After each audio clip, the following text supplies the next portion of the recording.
భారత అంతరిక్ష ప్రయోగశాలలో సరికొత్త శకానికి నాంది పలకబోతున్నారు. ఇప్పటికే సూలూరుపేటలోని షార్క్ కేంద్రం నుంచి 100 రాకెట్ల మైలు రాయిని అధిగమించిన చరిత్ర యవనికపై కొత్త చరిత్ర సృష్టిస్తే ఇస్రోలో చరిత్రలోనే మొదటిసారి ప్రైవేటు రంగంలోని ఓ రాకెట్ ఈరోజు ప్రయోగించబోతున్నారు.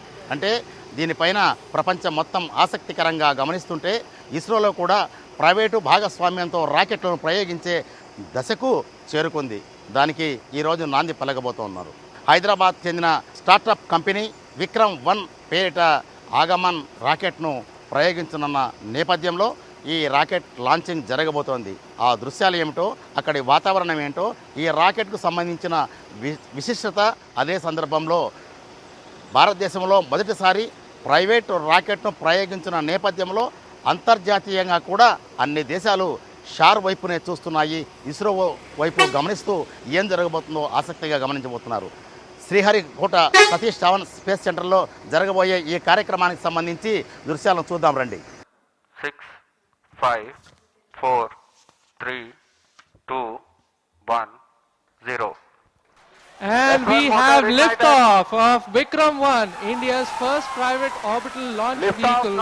And we have great views coming from the tracking cameras. And isn't this quite something? विक्रम-1 ने अपनी उड़ान भरी, प्रथम चरण का प्रज्वलन प्रारंभ हो चुका है. विक्रम-1 ने प्रक्षेपण पथ को लांघकर आकाश को भेदने का निर्णय ले लिया है, एक ब्रह्मास्त्र की तरह. That's very true, Suyash and Akhil. I am awestruck at the sheer power that Stage 1 is producing. With this, we have two of our major prime mission objectives completed, which was successful ignition and safe tower clearance. That's right, and we're coming up on max Q now, which is the period of maximum aerodynamic pressure, where the vehicle faces its largest aerodynamic loads as it flies through this zone at Mach 1.5 at an altitude of nearly 9 kilometers. Sriharikota SHAR centre నుంచి rocket ప్రయోగం చేయాలంటే దీనికి ఒక route ఉంది.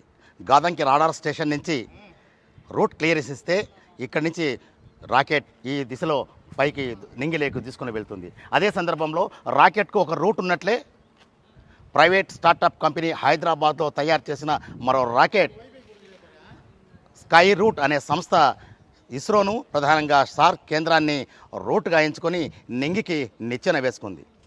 Sriharikota Satish Dhawan space సెంటర్లో ఏం జరుగుతుందా అనే విషయం పైన ప్రపంచంలోని అన్ని దేశాలు ఆసక్తికరంగా గమనిస్తుంటే మొట్టమొదటిసారి ఇస్రో ప్రైవేటు రంగంలో ఒక రాకెట్ను నింగిలోకి పంపించడం ద్వారా సరికొత్త శకానికి నాంది పలికి భవిష్యత్తులో స్టార్టప్ కంపెనీలకు అలాగే ఔత్సాహిక శాస్త్రవేత్తలకు విద్యార్థులకు మరింత ఉద్యోగాలు, ఉపాధి, శాస్త్ర సాంకేతిక రంగంలో మరింత పురోభివృద్ధి సాధించే దిశగా భారత ప్రభుత్వం ముందడుగు వేసినట్లు ఇక్కడ వాతావరణం కనిపిస్తోంది. అయితే ఇక్కడ ఒక విషయం గమనించాలి.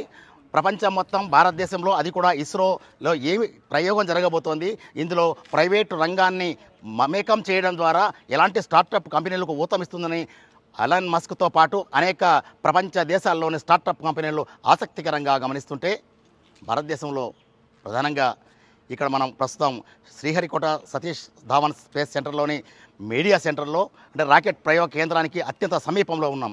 దృశ్యాలను కవర్ చేయడానికి కూడా వచ్చిన మీడియా ప్రతినిధులు కూడా అత్యంత తక్కువగా ఉండడం, దీనిపైన ప్రపంచం మొత్తం ఆసక్తికరంగా గమనిస్తుంటే మీడియా ఎందుకు దీనిపైన దృష్టి సారించలేదనే విషయాన్ని కూడా ఇక్కడ మనం గమనించవచ్చు. అంటే సాధారణంగా శ్రీహరికోట రాకెట్ ప్రయోగ కేంద్రం నుంచి ఒక రాకెట్ నింగిలోకి తీసుకుని వెళ్తుందంటే ప్రపంచం మొత్తం, మీడియా మొత్తం ఇక్కడ మోహరిస్తుంది. కానీ ప్రస్తుతం అత్యంత స్వల్పంగా ఉండడం అనేది ఇక్కడ ఒక ప్రధాన చర్చనీయాంశంగా మారింది. అయితే రాకెట్కు ఒక రూట్ ఉందనే చెప్పడానికే the route Hyderabad startup company ఇక్కడి నుంచి రూట్ ఏర్పాటు చేసుకొని 2027 నాటికి బాహుబలి విక్రమ్-2 ప్రయోగాన్ని సిద్ధం చేయడం ద్వారా ప్రైవేట్ రంగంలో షార్ను, ప్రధానంగా ఇస్రోను మరింత సేవలను వినియోగించుకునే విధంగా ఏర్పాట్లకు సన్నద్ధమైంది. భారతదేశంలో శాస్త్ర సాంకేతిక రంగం, ప్రధానంగా ఇస్రో సాధిస్తున్న పురోభివృద్ధి ఫలితాలపైనే ఆసక్తికరంగా గమనిస్తున్న దృశ్యాలు మనకు ప్రపంచంలో చూస్తున్నాం. అదే సందర్భంలో ఇక్కడ ఈ రాకెట్ ప్రయోగం అనేది రానున్న భవిష్యత్ తరాలకు మొదటి అడుగుగా, తొలి పునాదిగానే భావిస్తున్నారు. SSV Bhaskar Rao, federal correspondent, Sriharikota SHAR centre నుంచి.